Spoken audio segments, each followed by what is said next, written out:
January 1st, 2025, one of the biggest changes in the air conditioning industry in 50 or 60 years. Let's find out what's going on. Richard, what's changing? New refrigerant.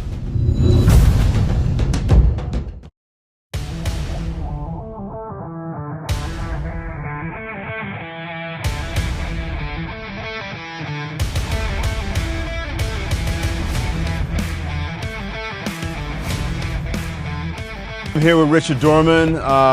Most importantly, part of our team is the right way race car driver, but I believe you also moonlight as our install of new equipment specialist, sales manager.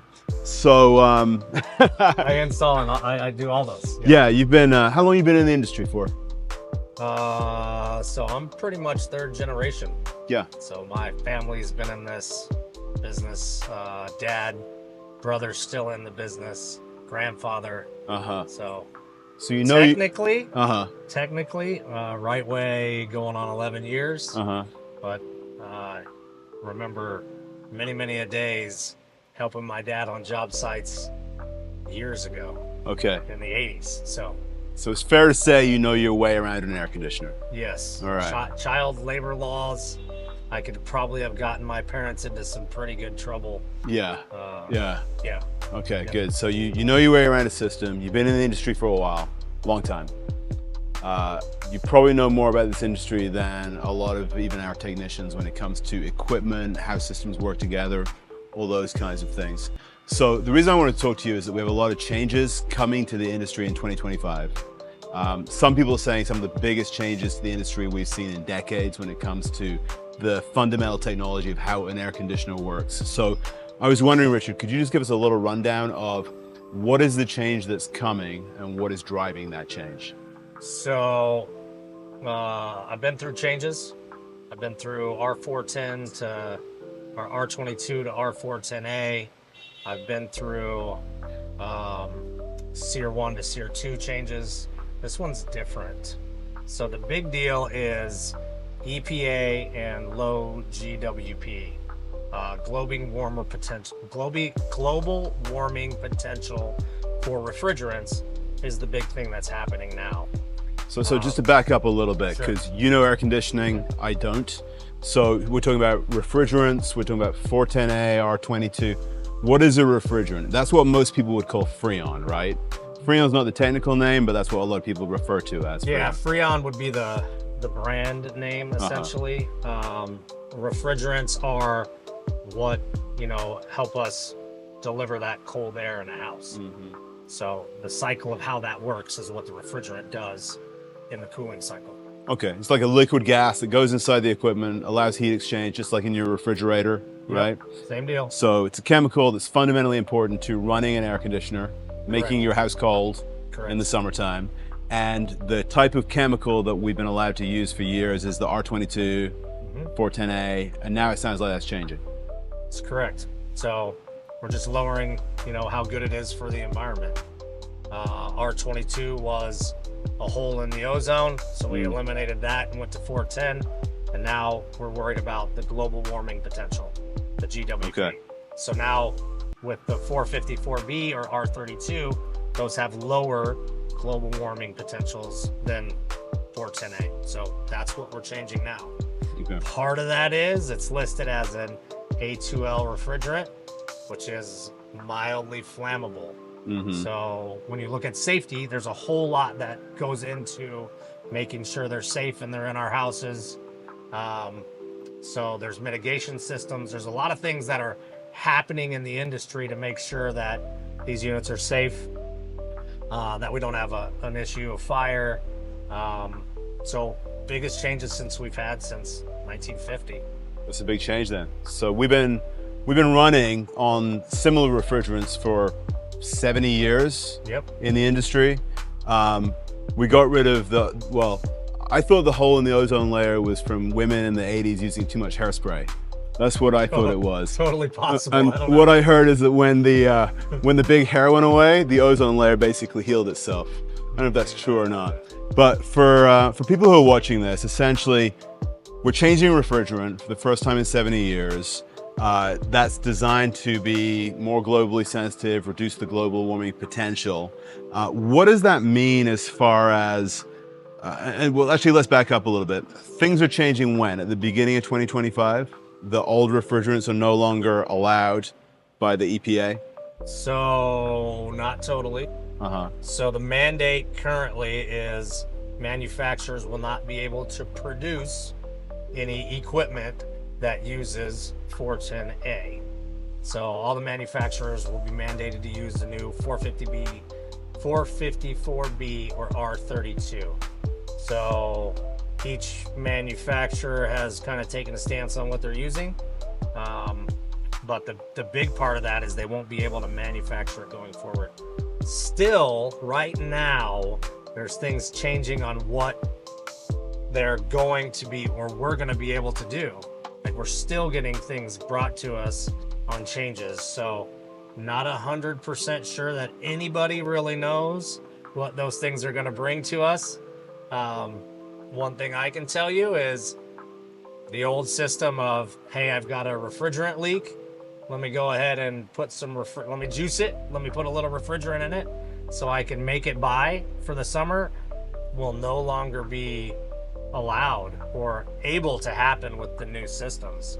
So big changes on how the equipment runs, what things are put in there for safety reasons. It's going to be different. We've also, in the last couple of years, have had to deal with supply chain issues. Lots of supply chain issues. So not real sure where that's going to go for us with the new refrigerants. Yeah, the supply chain issues are interesting, right? Ever since COVID, supply chain's been difficult. It's gotten a little better over time, but now we're layering in a whole new layer of technology, different manufacturing, all those kinds of things. Let's take a step back 1 second. Let's say that I'm a customer, homeowner in Tucson or in Phoenix, homeowner in Arizona. I have an old system. Am I affected by this change? Can I still run the old refrigerant? Do I have to get rid of my air conditioner even though it's fine? How does it affect me if I have an older system? You can still run the old refrigerant. You can still have some repairs done. Again, some of that stuff's kind of up in the air on what's going to happen. The problem with all of that is it's going to get more expensive, right? As they exact numbers on what the reduction is percentage-wise, I can't tell you without reading it off. But that reduction gets more and more year over year going forward. So 410A right now is at X amount of reduction. In a couple years it goes down more, in a couple years it goes down more. So all of it being phased out, it'll still be there. You're just gonna pay, substantially more for it as we go forward. Okay, so I can still run my old system. I'm not affected by the new laws. It's just gonna be harder over time to get the refrigerant that I need. Yeah. So eventually I'm gonna wanna change to one of the new systems. Eventually, yeah. Some of the tough part that I see is just from what I know on supply chain, and anytime a manufacturer switches over, because I've dealt with 3 or 4 of these changes, there's always a spot where they don't have anything. You can't get anything. I can't get fix-it parts. I can't get parts to replace the unit. So this year's going to be, 2025 is going to be tough. It'll be a very, very tough year. Yeah, it sounds like it. And we deal with a lot of the big manufacturers, Goodman, Trane, Lennox, companies like that. I know they've been aware of this change. It's been coming for a little while. I believe that they've been changing their manufacturing lines, getting ready for the new equipment. But what I heard is the new equipment with the new refrigerant types is more difficult to make. Comes with a higher cost to manufacture. Is that accurate? So yeah, so compressors are different. TXV, thermal expansion valve, is different. And the new units have a bunch of sensors on them. So if there's a leak, it detects a leak. There's a board and a mitigation system that's in place for those. So very, very different. Very, according to the manufacturers, a lot more expensive. So that's kind of where we're at. Okay, so tell me about this this sensor, right? You mentioned that the new refrigerant We're not saying flammable, right? We're saying mildly flammable. Very difficult in reality to set on fire, just more flammable than previous versions. What does the sensor do? What is that for on the new equipment? So because it is mildly flammable, it's listed as an A2L refrigerant. If you look at a scale on where it falls in, it's mildly flammable. With that being said, to protect your home, protect us, there's a sensor built in that will tell if it has a leak. It's actually the sensor's calibrated to the refrigerant, whether it be R-32 or R-454. And the manufacturers all have a mitigation cycle that they're running, but what most are running is when that sensor detects a refrigerant leak, it will automatically shut the compressor off, and then it will turn the fan on to kind of dilute that refrigerant in the air so that we don't have as much flammability probability. Okay. So with the older systems, one of the metaphors that I heard over the years was that, when you get a leak in your tire, you can either replace the tire or you can use a fix-a-flat and just close off that pinhole leak, fill it up with air, and off to the races if you're a race driver like you, right? Off to the races. So what I'm hearing is that we can't do that anymore for customers. If the customer does have some sort of small pinhole leak in their refrigerant system, that equipment is basically going to shut off. And of course it's going to happen in the summertime, right? So that means no cooling for the house. And rather than being able to do a rush repair emergency, get that customer up and running within a few hours, what are we doing now? Are we waiting for new parts? Is that essentially how this is going to be? So yeah, we're also trying to do some trainings on how you can do some spot repairs. Spot repairs in this business have never been a good thing. Getting contaminants in the refrigerant cycle has never been a good thing. But they're talking about cutting out coils, getting to where the leak is, and making kits in order to fix those. Not sure how well that's going to work. We've done it in some scenarios where we've had to, but it takes a certain skill set. It takes a certain amount of time. But most of the fixes are going to be going to a coil, or going to a condenser coil, or going to something to fix the problem. And again, from what I've seen, like, parts are going to be an issue. They couldn't keep up with parts when it was the older systems, when I could, put some refrigerant in it and get somebody by. It was still taking weeks. Now, not having that ability and it being non-running at 110 degrees outside, I think we're in a whole different ballgame. Yeah, that makes sense. So if I have some of this newer equipment, if I get a new system next year, I'm basically praying not to have a leak, because whereas before that was a fast, fairly affordable fix, now we're talking about, you mentioned expertise, more time. That sounds like a much more expensive process to fix a leak than it used to be. Yeah, for sure. It's going to be, and obviously everything costs more now. Like, yeah, I think everything we've all noticed that, right? Substantially in our business costs more money. Yeah. So the labor, the parts, the refrigerants, everything that goes into it just costs more money. Yeah. Okay. So we've got these changes coming, EPA driven. Whether you like the EPA or not, whether you think this is a great idea or not, the changes are happening.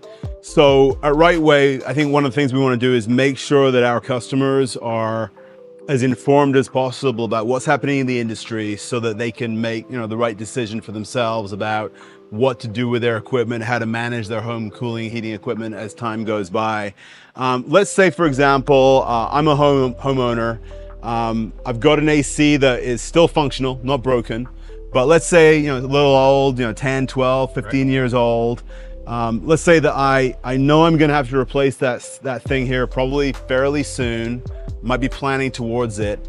Should I wait until next year? Should I do something now? I mean, explain to me a little bit about how we should, as consumers, plan for this change, because it sounds like we're looking at some cost increases, probably some inconveniences as we work out the kinks in the new equipment. What should a consumer do? I can tell you the stance that I'm taking now is if it's time, do it now. Don't be an early adopter. We know how some of those things go. The industry, from our manufacturers and partners, have told us 20 to 30% price increase on new equipment. We know it's harder. There's more components. We get it. And then, again, my stance, I've loaded the warehouse. I've bought as much 410A as I can possibly buy because I know there's going to be a spot where we just don't have equipment. So I'm not interested in that. I don't want to be a company that's working out the kinks when I have customers that I have to take care of that sometimes are in a life or death situation. It's Tucson, Arizona. Summer is brutal. So we're of the mindset of do it now. Save yourself 20 to 30% on just the cost of it. And then next year, when some of the kinks are worked out in first quarter, because it's going to happen, we'll be ahead of the game. We'll have enough training and enough things in place to where it's an easy transition. The way they've set it up now is not an easy transition. I mean, you were saying the EPA is still changing the rules, and we're a few months from this change, still waiting for clarification on what's going to happen. One of the nice things is we have great manufacturer relationships. So as we work out the kinks in this change and we find out the lay of the land, I think we're going to be ahead of a lot of maybe the smaller companies in town. But still, it sounds like doing something this year and getting ahead of the change and having a system that is proven reliable for the next 10 years might be a great idea. Way better idea. Yeah, okay. The reality of all of that is you're going to save a bunch of money. We're going to have some fixes in place if you do have a problem or issue where we're not waiting and not have cooling while we wait. We'll still have the ability to do, whatever we need to do to make sure we can take care of the customer, right? And that's the most important thing at the end of the day. Absolutely. Yep. That's why we're all here. Good. And you guys can't see this at home, but behind the camera, there's a massive stacks and stacks and stacks of air conditioning equipment.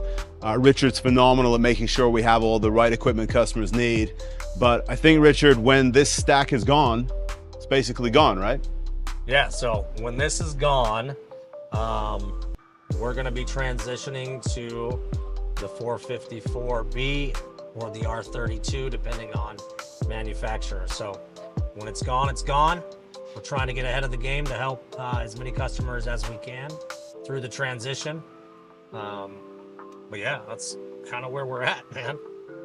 We're at where we're at. So thank you, Richard. I think I've learned some good stuff that I wasn't aware of. Hopefully this was useful for you. Richard, if a homeowner is interested in getting ahead of this change and getting a free estimate, finding out what their options are, what's the best course of action for them? So right now, click the link below. We have plenty of stuff in the warehouse to get you through. Save yourself some money. Again, looking at 20 to 30% increase for the new stuff for 2025. So if you're in the market, the time is right to do it now. Tax credits, financing, all that good stuff. Tax credits, financing. We have a lot of things to really benefit the customer now rather than waiting. We don't know anytime there's shortages on anything, rebates, things like that always tend to go away. So right now there's rebates from manufacturers, federal tax credits in play, so we can get everybody qualified for those currently. Fantastic. Well, thanks for the information, Richard. Really appreciate it. You got it, man. So, I got bit by something. Yeah, there was a mosquito. I was gonna slap it, but you were talking. I got me there as well. He ate the shit down there. Huh? That would have been a perfect. Well, wait for it to land on his face. I'll get it. Professionalism. So you guys know, we just got eaten by mosquitoes, and Simon didn't save my life. So. Well, if he's not chewing on you, he's gonna be chewing on me. So I see how that works. That's nice. Oh yeah, so don't protect me either. It's every man for himself when it comes to surviving Rightway Warehouse like mosquitoes. When you see him slap the shit. Oh. I missed him. Oh, yeah. We'll get him. want me looking at the camera now?